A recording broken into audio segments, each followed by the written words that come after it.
bonna abawulidde nti baliyo okusoma yadde nga bakulembeze ba mizikiti nabo ne bajja. Ebigambo byange bano abawerekeddeko abakulembeze biyinza obutabakolera nnyo, naye abakulembeze bo bigenda bakolera kubanga byabwe. Singa obeera ng'oli amiira w'omuzikiti, oba n'obeera amiira w'ettwale, oba n'obeera amiira wa disitulikiti, ebigambo bye ngenda okwogera bibyo.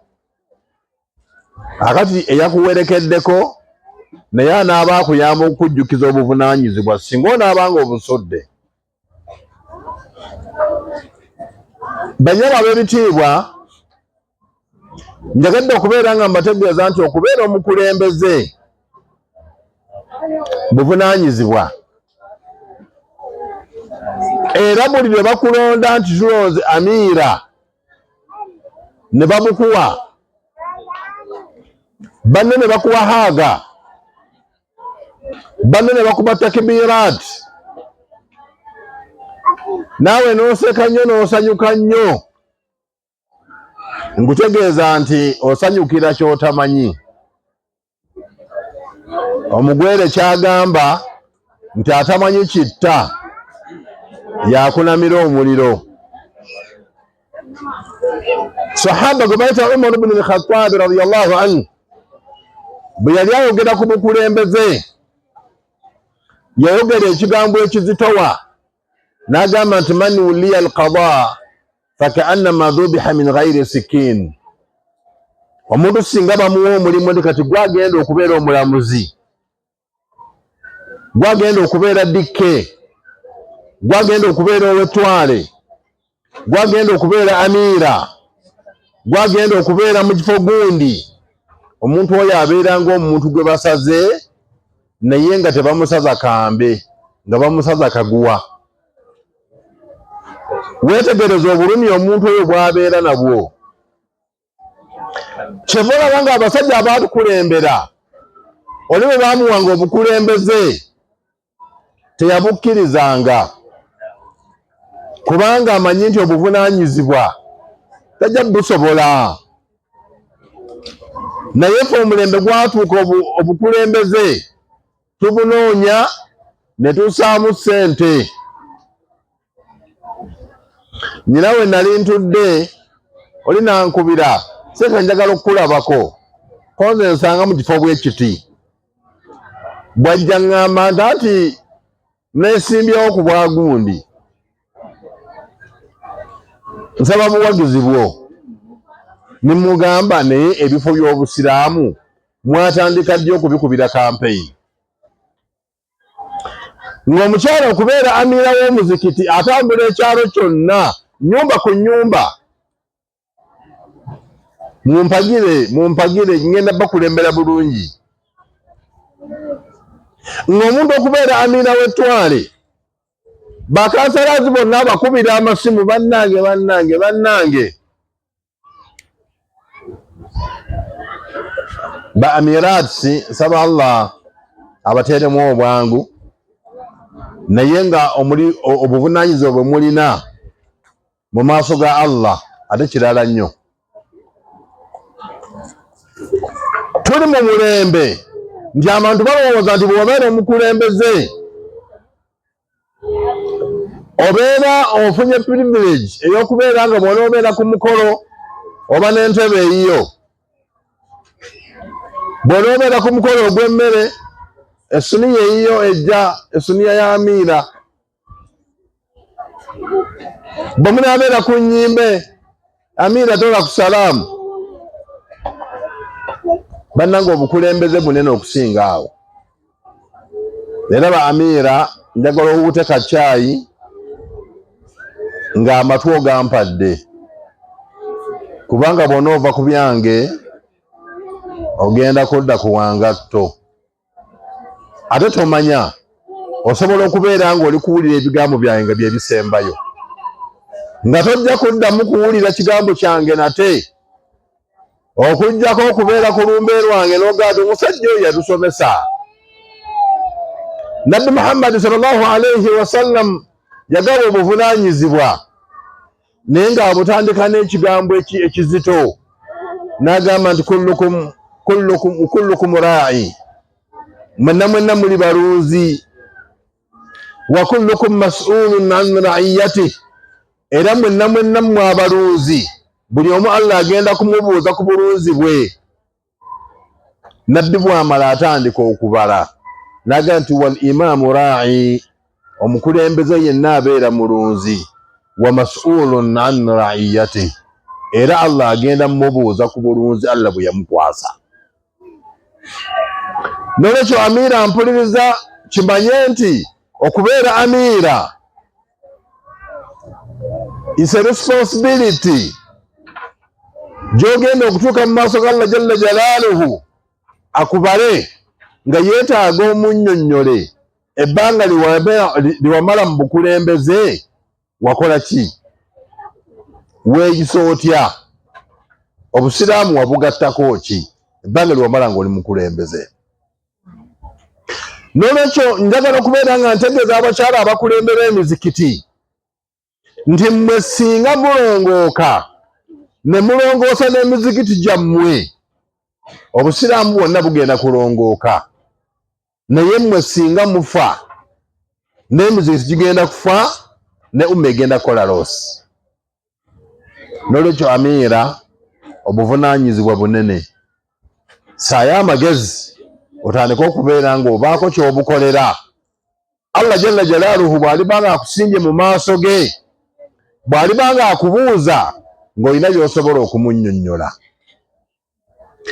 Omukyala omwerere nga tabadde amiira, Allah agenda kumubuuza bibye, amubuuze swala, amubuuze n'ebirala. Naye amiira obuzibu bw'olina bagenda kukubuuza ebibyo, bwe balimala bakubuuze n'ebyabasiraamu abasigadde, abali mu muzikiti gwo, abali mu ttwale lyo, abali mu disitulikiti yo. Nolwekyo singa obeera nga bw'opimaapimamu ng'olaba tomalaako, olusiibula ng'obudde bukyali, n'ogaatiza okusinziira ku bunafu bw'ennyina, obukulembeze sigenda busobola n'okita. Amiira bw'oba oyagala obukulembeze bubeere bulungi, ekisookera ddala okubeera ng'okimanya nti yakuwa obukulembeze ye Allah. Bw'onaamala okumanya nti yakuwa obukulembeze ye Allah, wanika emikono omusabe akukwatireko. Saala raka 2 sunnatul haaja, owanike emikono ogambe Allah wange oba amiira gwe yabumpa, oba amiira si bwange gwe yabumpa, ayi Allah nkusaba onkwatireko, ngondeze abasiraamu bengenda okukulembera. Edduwa eyo si ya lunaku lumu, si ya nnaku 2, beera ng'ogisaba Allah akugondeza abantu b'okulembera, kubanga bana abantu si bangu, abalya emmere si bangu. Era omuntu singa abeera n'akalikodinga nga waliwo akawuliriza ne bamala bakaleeta, omuntu asobola okwegaana ebigambo bye, kubanga abalya mmere si bangu. Naye nga nsaba Allah jalla jalaaluhu abakulembeze mwenna abaliwo Allah abakwatireko. Bw'obanga weetaaga obukulembeze bukutambulire, ekisookera ddala olina okubeera ng'omanya bw'okulembera. Beera ng'omusomesa. Ndi musomesa mutendeke by the way. Bw'oyingira mu class olina okumanya abaana b'osomesa. Era fe mu kiraasi bw'oba osomesa tokkirizibwa kubuuza kibuuzo noga nti gwe nedda, tokkirizibwa. Buli wooteeka ekibuuzo kyonna mu bayizi ne bawanika emikono, obalonda n'amannya: Halima, Khadija, Mastuura, Kawuthara, mannya. Nolwekyo bw'obeera amiira olina okumanya nti abantu bengenda okukulembera mbategeera. kubanga bw'onoobategeera kigenda kwanguira obbakulembera. Bw'olaba nga tobamanyi tojja kusobola bbakulembera. Amira w'omuzikiti gula ekitabo ekiddugavu, counter book. Bw'onoomala okugula counter book, imaamu akuyambe kwarangirire nti Amira agenda kulambula omuzikiti gwe.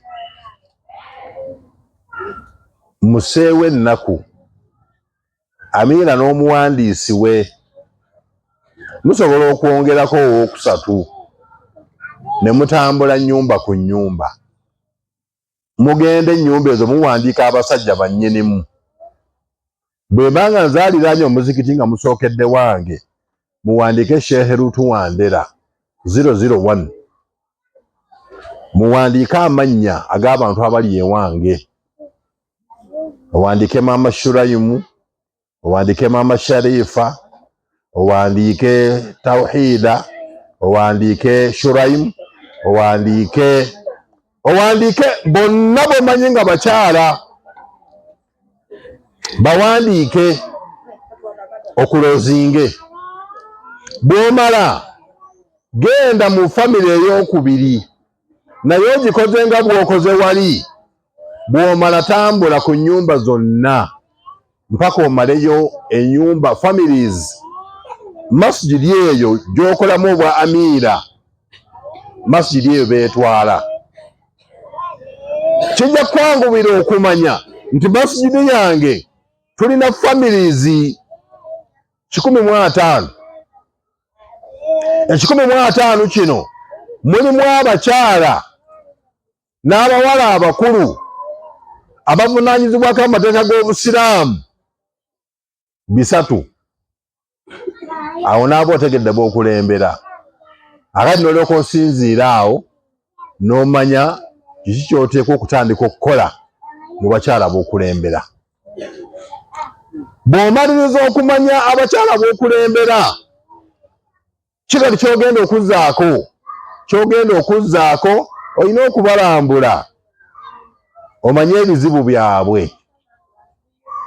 Bw'onoomanya ebizibu byabwe, kikuyamba okubeera nti obafunira solution, obafunira obuyambi. Ekyokulabirako, n'ogamba nti kati ŋŋenda kulambula bakyala bentwala, naye ŋŋenda kubeera ku swala.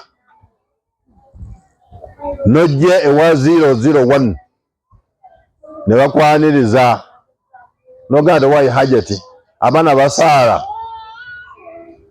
Olw'era omaze okuwandiika obupapula bwo kw'ogenda okugeraageranyiza, ojjuzaamu wano 001 n'otandika okubuuza abaana basaala. Babanga nti abamu basaala, oluusi basaala, nga wano omanya nti wano wali feya ku swala. Nti bonna basaala, awabeera excellent oba wabeera good. Akati n'omaliza families zonna ng'obadde ku swala yokka, n'omanya nti mu swala mulimu obunafu. Mulimu abasaala eswala naye nga tebagitegeera. Mulimu abasaala eswala nga balina okugisoma. Bw'omala n'omanya nti abakyala b'enkulembera balina ekizibu ky'eswala, n'olipootingira imaamu. Noga nti imaamu tulinamu obuzibu. Abakyala 3 bennyina abakulu abasaala obulungi bali 50. 205 bonna tebasaala bulungi. Kati imaamu atandikira awo okola ebintu 2 asobole okuyamba. Ekisooka, imaamu atandika okusoma hutuba nga zoogera ku swala.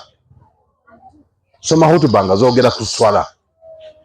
Ensonga ey'okubiri, ateekateeka semina y'abakyala. N'agamba nti abakyala bonna abali mu muzikiti gwange, Amira teekateeka semina. Amira kati imaamu abeera akuwadde obuyinza, oteekateeka semina, naye nga semina egenda kwogera ku swala. Ni bw'oyita baseeka 5 bono bagabanya mu swala. Seeko omu n'asomesa ku tahara, seeko omulala n'asomesa ku swala yennyini nga bw'erina okusaalibwa, seeko omulala n'asomesa ku adhikaari eziri mu swala. Bamaseeka bataano naye ng'obagabidde topikisi nga zonna za swala, kubanga watambudde mu bantu bo n'obasanga ng'esswala teyimiridde bulungi. Naye abakyala mubamalira obudde ne muteekateeka semina, kubanga ewuwo olina teepu ya Seeka Buyondo ayogera ku kulera abaana n'ogera mu topiki esooka kulera abaana, kubanga olinayo CD eya Seeka Kyeyune ayogera ku kirala n'ogifuula topiki Seeka agisomese, kubanga waliko mu semina y'egindi Seeka Luutu n'asomesa kino n'omuwa topiki eyo. Abasomesa bonna ne bajja ne basomesa. Emisomo gyabwe liba si ddagala, kubanga emisomo mugiteekateeka nga temumaze kukola research kumanya bizibu biri mu bantu. Kino kyenjogerako tekyetaaga bantu kumala kubeera nga balina degree. Tekyetaaga muntu kumala kubeera nga alina masters. Ne mama wange ataasoma jjajja gw'ataatwala mu ssomero nga bamuwadde bwa amiira asobola okulonda sekurutale anaawandiika n'atambula naye. Mama wange asobola okumanya nti esswalamu eri obuzibu. Ne mukola semina ng'esinziira ku buzibu bwe mwalabye mu community.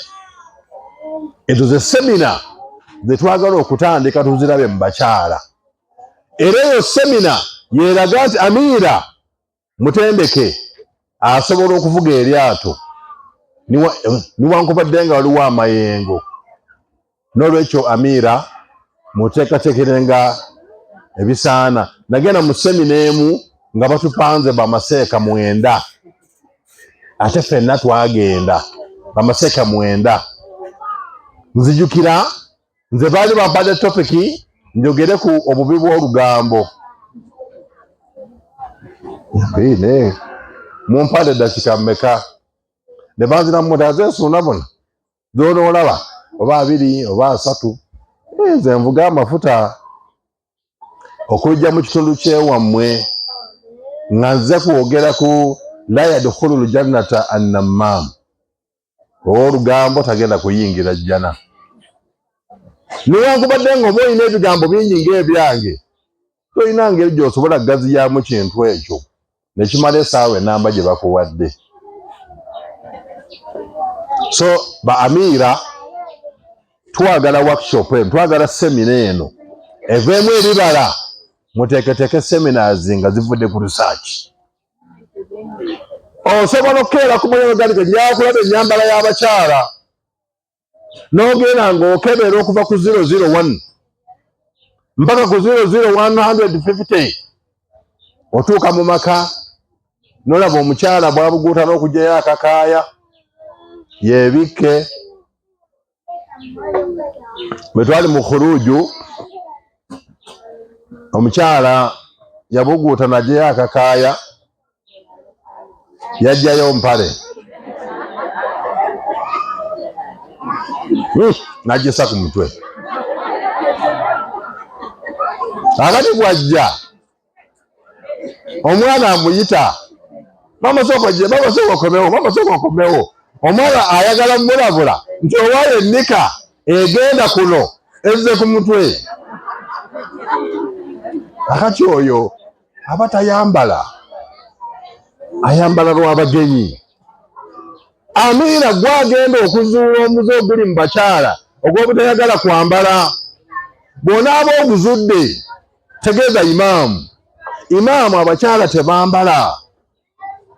Imaamu asome hutuba eragire okwambala, kubanga abaami fe abagula engoye.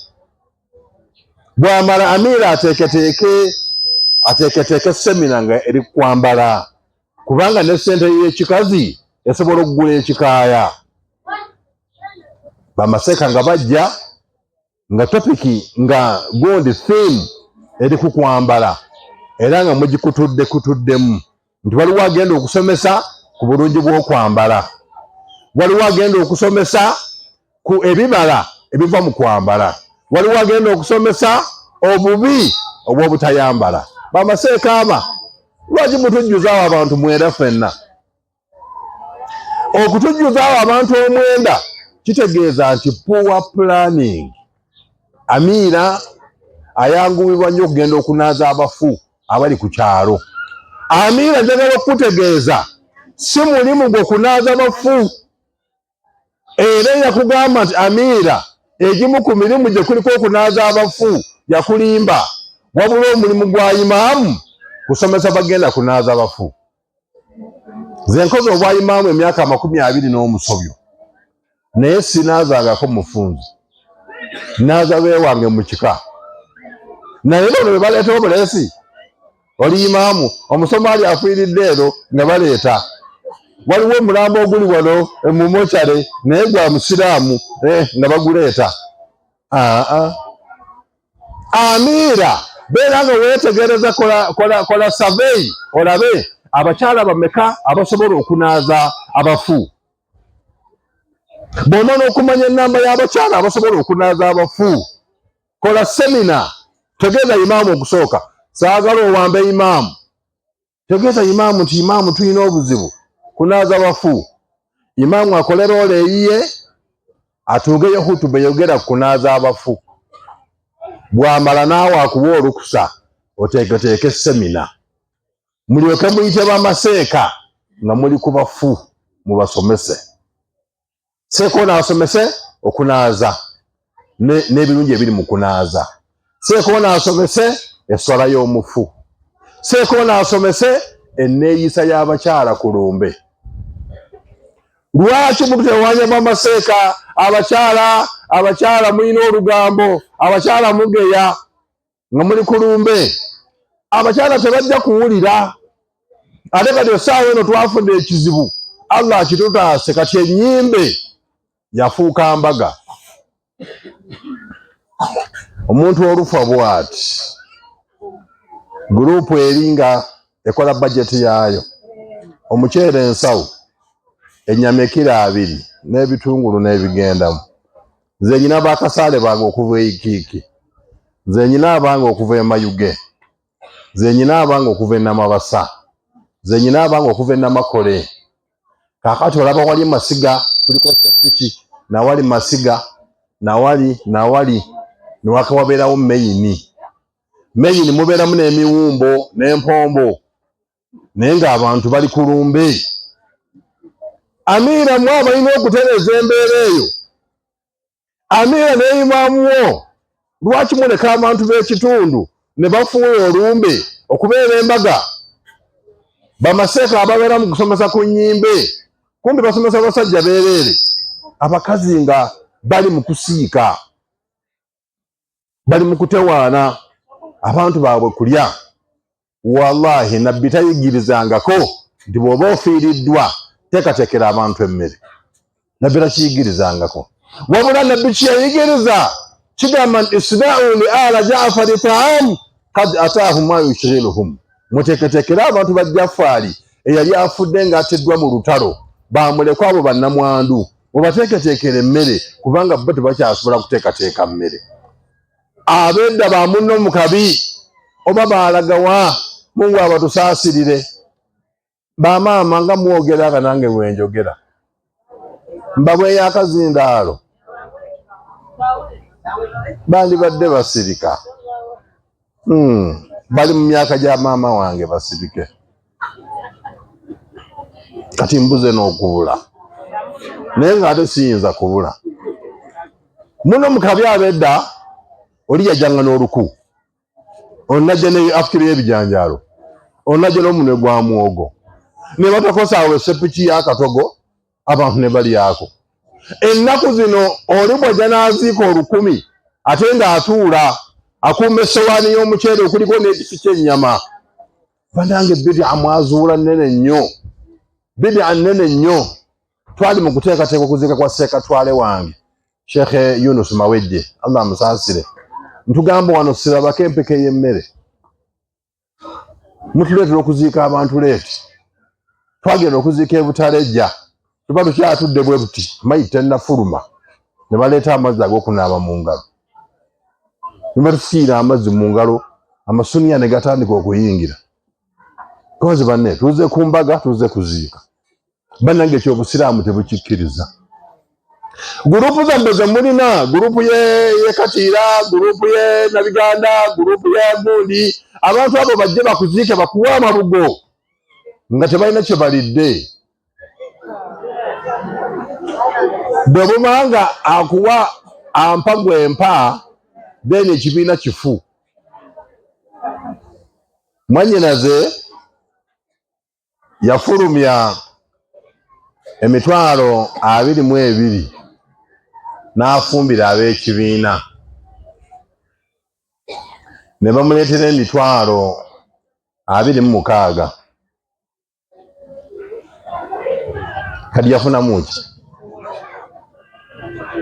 kati yafunamu ki kati ebibiina byammwe ebyo eby'emmere mubikyuseemu n'olwekyo amiira ne imaamu mwabalina okutereeza akaalo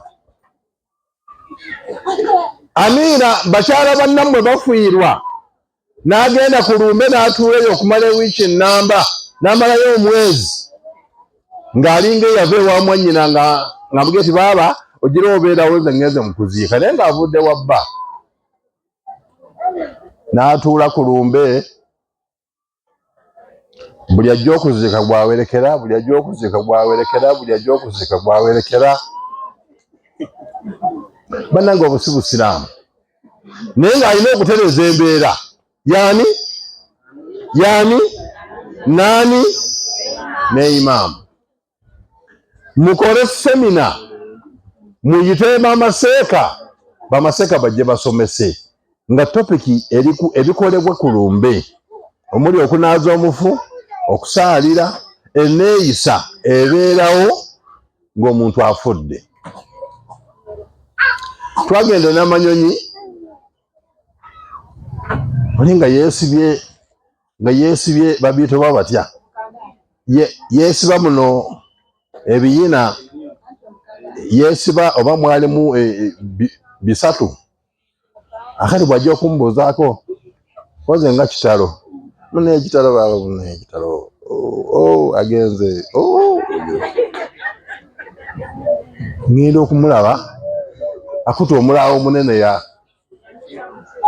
ali ku sepiki ya muceere afumba kati kano kaba kakodyo kano ak'okujaza enwa omutwalo ogw'enziiko ayongere kulya obutungulu bwe nambala ne mubuuza ndi kati bino byosibye nakati abyavadde ebyo baaba temusobola bijjawo kove tusobola amiira mwabalina okujjawo ebintu ebyo abantu bakimanye nga bw'oba ofiiriddwa tewali kyeweesiba abantu bakimanye nti bw'oba ofiiriddwa tewaliwo tteeka mu busiraamu likugamba ntoyambala sapatu linnya wansi oba olinnya ku cupa olinnye ku cupa abantu mubasomese bakimanye nti mu busiraamu omukyalo omusiraamu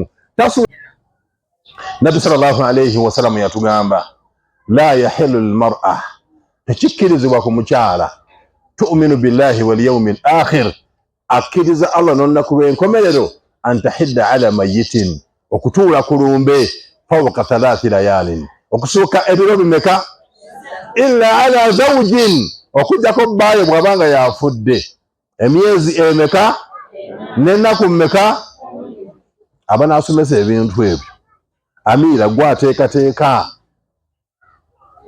naye kati ne mukola semina obuvunaanyizibwa bw'omukyala eri bbaawe buli we mugenda abakyala baali ewange ne bagamba naye seeka tewaliiwo obuvunaanyizibwa bw'omwami eri mukyala we lwaki mubeera bayasi musomesaako bino byokka n'olwekyo ba amiira mutuyambe mwabagenda okutereeza akaalo amiira beera nga weetooloola ekyalo kyo omanye abakyala abasiramuse abakyala bangi abasiramuka bali kaalo tebamanyi yadde okunaaba naye buli lunaku nga beegatta yakwala mukwasi kadomola nga agenda ng'ayingira mu kinaabiro nga yayiwako biwedde abanaasomesa ebintu ebyo mmwe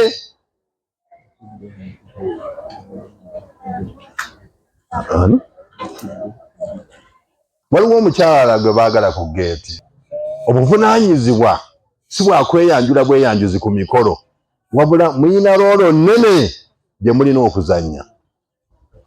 Kubanga mmwe singa mubanga muteredde ne mutereeza, ebisigadde bigenda kutereera. Kati omaze okuzuula abasiraamu abapya mu bakyala, bw'omala okubazuula tegeeza imaamu tulina abakyala abasiramuse mu kitundu kyaffe tuweza abakyala 8. Kati imaamu tukoze tutya? Imaamu bw'abeera omugezigezi ŋŋanze, teekateeka darasa ey'abasiramuse basobole okuyiga esswala n'ebisigadde. Nabbi sallallahu alayhi wasallam wali bwe yasiramukanga yagambanga nti allimu akhaakum umura dinikum, muyigirize muganda wammwe ebikwata ku ddiini ye, kubanga batabimanyi. Naye omuntu asiramuka ne bamuleetera akakaaya bakamwambazaawo bagenda kunika bamumatiza amahale. Akati amahale ze sente z'osaba omwami, naye osaba ensaamusaamu, musabe ensaamusaamu mitwalo 2 musabe ensaamusaamu, kubanga omuntu w'omwagala tomukaluubiriza. Tebasobola mugamba nti omukyala asaala, omusiraamu yeebikirira, omusiraamu alina okuyiga okufuna wuzu, alina okuyiga okunaaba, tagatta nviiri, tanyunga ku nviiri ze. Amiira gwalina okukola omulimu ogwo, abantu basomese. Amiira njagala bategeeza nti abakyala abasiraamu olaba omutwe guzimbye bwe guti n'olowooza nti ndowooza akwata paafu, wa ebiviiri by'embwa bye bagasseeko. Era buli omu omusanga mu saaluuni ng'atudde nga yeetegese nga ali bulungi nnyo n'awaayo emitwalo gye, omukyala n'amutuulako okumusiba bupenso okuva ku makya paka obudde ne buziba ng'ali ku mutwe ogwo. Obuviiri ne buyiika eno bwe buti ng'agiramu bw'ati n'awulira emirembe naye ng'ali ku muliro. Nabbi sallallahu alayhi wasallam la'ana alwasila wal mustawsila. Nabbi atugamba nti Allah akolima omukyala ayunga ku nviiri ne gwe bayungako. Amiira gwe anaasomesa abakyala ebintu ebyo. Amiira abakyala abali mu kitundu kyo beeyerusa. Obusiraamu tebukkiriza kweyerusa. Amiira gwe anaakola semina oleete bamaseeka basomese okweyerusa. Abakyala bagenda mu balogo. Amiira gwe anaakola semina oleete bamaseeka basomese abakyala obutagenda mu balogo. Abakyala basuubira nti buli ekikolebwa kirina kuggwera wa musawo. Ku kyalo kyange nyinako omu naye naabo bubodaboda buweta ate n'abasaba bamutegedde bubodaboda buweta bagenda kulunga. Amiira gwagenda okutereeza akaalo, kubanga bw'onaaba nga tokatereezezza teri okigenda kutereera. N'olwekyo amiira obuvunaanyizibwa bwo si kuweyanjula ku mikolo, wabula obuvunaanyizibwa bwo kubeera nga otegekera omuzikiti gwo. Amiira nga bw'ateekateekera omuzikiti gwe, naawe seeka w'ettwale naawe olina kuteekateekera b'amatwale. Hajati ow'ettwale beera nti naawe oba n'ekitabo kyo nga naawe oli mu kuwandiikamu, olina okuba ne rekodi omanye nti ettwale lyange lirimu emizikiti bwe giti. Ba amiralisi bange be bano, era ono alina abakyala bwe bati. Obeere ng'olina data kw'osobola okusinziira okupanga semina oba okupanga daawa. Naye bwe tunaagamba nti semina kutandika butandisi kuyiiya tusseewo kye twagala, abakyala tebagenda kufunamu, embeera egenda kusigala ng'eringa bw'eri. N'olwekyo omukyala omukulembeze alina omulimu munene, kubanga y'alina okubeera nga akola emirimu mingi. Yabeera n'abakyala w'omuzikiti. Mugenda ne muleka abakyala be balonda ku kuero si n'abakyala nze bwe manyembere mukyala wange Grace n'abakyala ku kyalo kyewange ayingiriramuwa Grace. Amira gwe n'abakyala w'abakyala abasiraamu bonna abali mu kitundu kyo era singa wabeera wayagala okunoba gwalina okwogera n'omuntu oyo omutuuze. Kahemba sitegeeza nti akati ogenda opangisa abakyala ab'e Yerusa ab'e Kampala abajja ne bawemula. Omukyala n'atambula okuva e Kampala naye ng'ekimuleese kuwemula kano kakola bwe kati kano kakola bwe kati. Omulembe gwatuukanga buli muwala yenna alina okusibako obubira mu kiwato obunyere. Oli yajja ku Nakaloke Center Mosque ng'abulina mu bokisi mungi bwe buti aze kola ssente.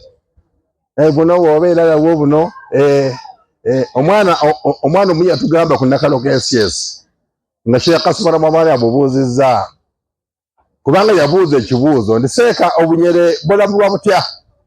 Seeka n'abuuza nti obunyere kyeki? Omwana n'amuddamu nti buno bwe tusiba mu kiwato. Seeka n'abuuza nti bwaki? Twali ku Nakaloke SCS ne Sheikh Kasumala Mwamali. Omwana n'amuddamu nti bugonze ekiwato.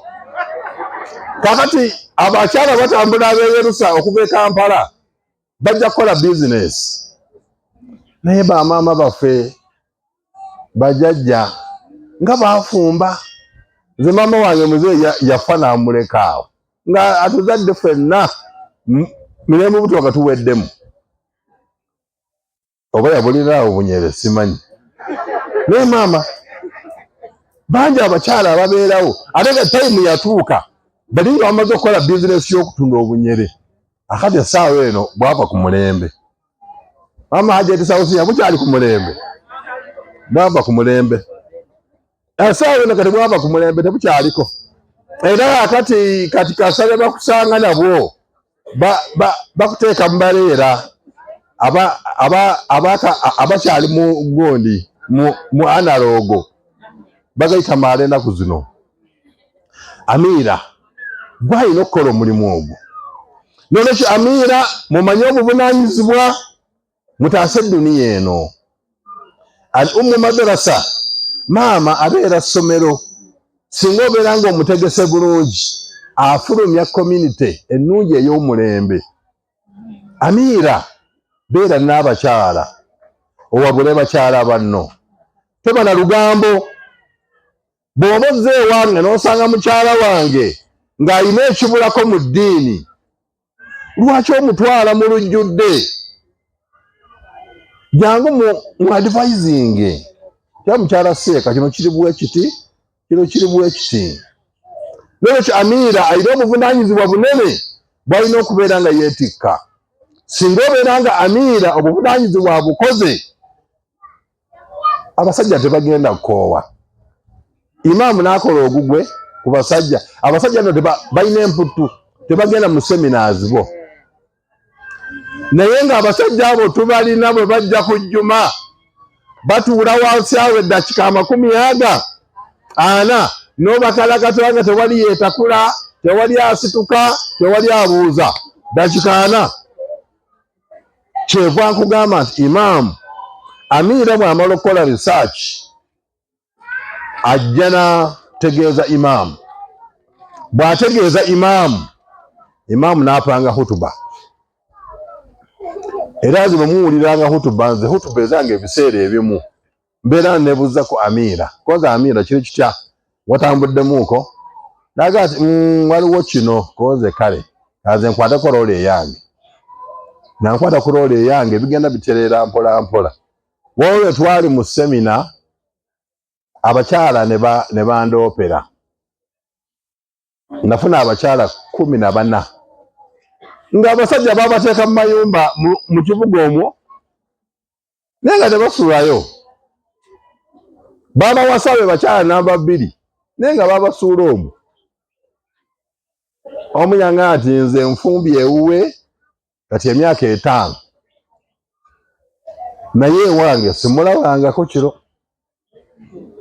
omu n'angamba ewange lwanaasulayo amala kulimba mukyala mukulu nitugenda mu workshop Nairobi era bw'aba amulimbye nti agenda mu workshop Nairobi atuula mu nnyumba tafulumamu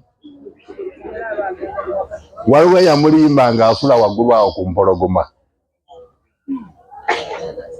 Kadodi yali ayitawo n'avaayo eri mu kasenge alingizeeko Kadodi. Omukazi n'amulaba omukazi n'amulaba era omukazi yali asiba emigugu. Wallahi Mungu yayesiza munze ningenda ngamba omukazi ntosiba emigugu tosiba abaana bagenda kubonaabona. Nimugamba omukyala gwe banaleeta tagenda kukuza baana abo agenda batulugunya tosiba migugu. Omukazi n'agamba nti nze okusigala wano condition gyemuwadde oli omukazi agende. Nimugamba nti haji wange omukazi mutagende kubanga simuwoowe omukazi agende. Ofubo bwakomaawo naye yagendanga mu workshop e Nairobi ng'agenda ku mpologoma waggulu awo kati Kadodi yamuloopa.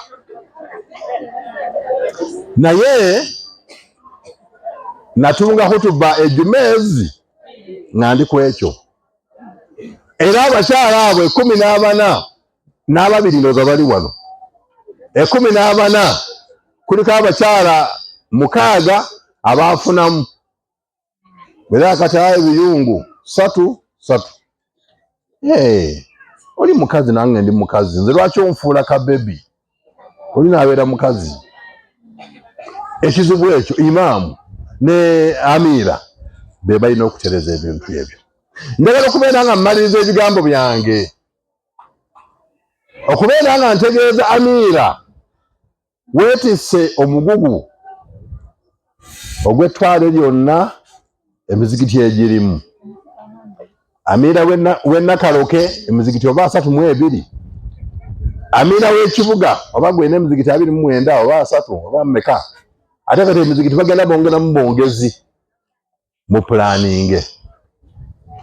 Nga mwolaba tugamba nti noonya ku swala Amira yiyiza abakyala abali mu kitundu kya development. Shekhe wange avuddewo wano ayogedde ku ngeri y'okukola. Tuleme kusaba, tuleme kwesabiriza, tukole. Yes, we can. Amira mobilizinga abakyala ne babanga bwe bajja ku Juma muntu ajjayo n'olukumi n'asevinga ajjayo n'olukumi n'asevinga agira bwati ng'awezezza akasente oluusi ne bamuwa n'okumuwola n'agenda agula bbogoya n'atandika okutunda n'afuna kasente n'atunda enku n'afuna kasente n'atunda ebirala n'afuna kasente. Amira osobola okupulanigira abakyala bo ne bamugula ekyalaani kimu nga bakisoba abantu 5 kisoboka. Ate ekyalaani kya sente mmeka? Hajeri Sausia 50 si 5 biri awo.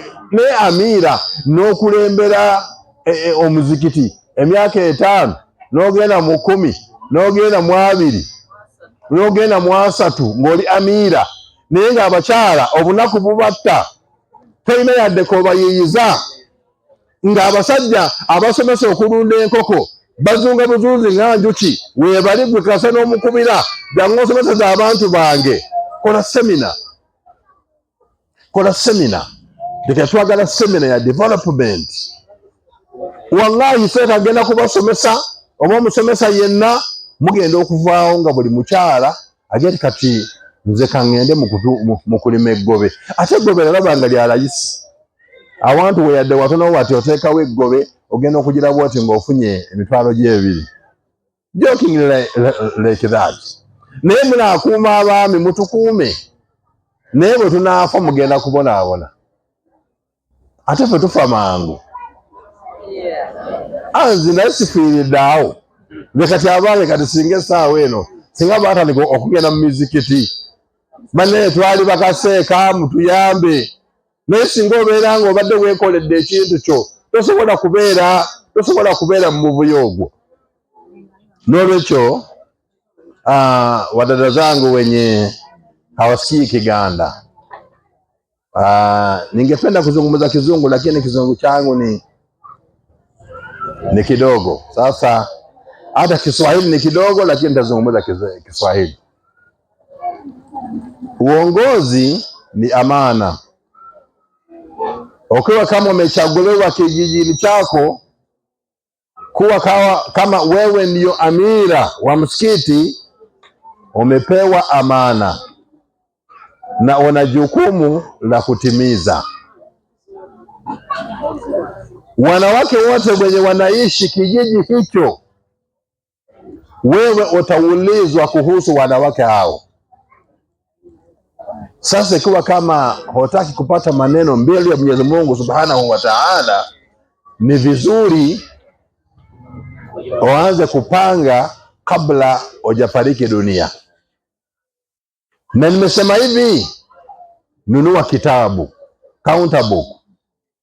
Wewe amira na mwandishi wako, pengine yongeza mtu watatu. Mtawatembelea Waislamu kama mnaandika Waislamu. You register them. You go home by home, family by family. When you come to my family, for example, you write my name, Sheikh Lord Suleimani Wandera, and you put my number there, 001. Then you register my wives and my daughters. Then you go to another home, not until you finish the families you have in your locality. Sasa ukimaliza hapo, utaanza kuwatembelea kidogo. Unatafuta topic moja. Hasa nataka kutizama nione swala. Wanawake wanaswali ama hawaswali. Utawatembelea nyumba kwa nyumba. Hatimaye utapata information kama wanawake wengi hawaswali na wenye wanaswali hawajui namna ya kuswali. Sasa ukirudi hapa msikitini, you report your findings to the imam. Now after reporting your findings to the imam atafanya kazi yake. Yeye atasoma hutuba kuhusu swala na wewe utapewa nafasi ya kuandaa seminar. Na mkiandaa seminar topic itakuwa swala. Na kila shekhe wenye nyinyi mtaita, mtagawanya topics za swala. Msiingize topic nyingine. For example,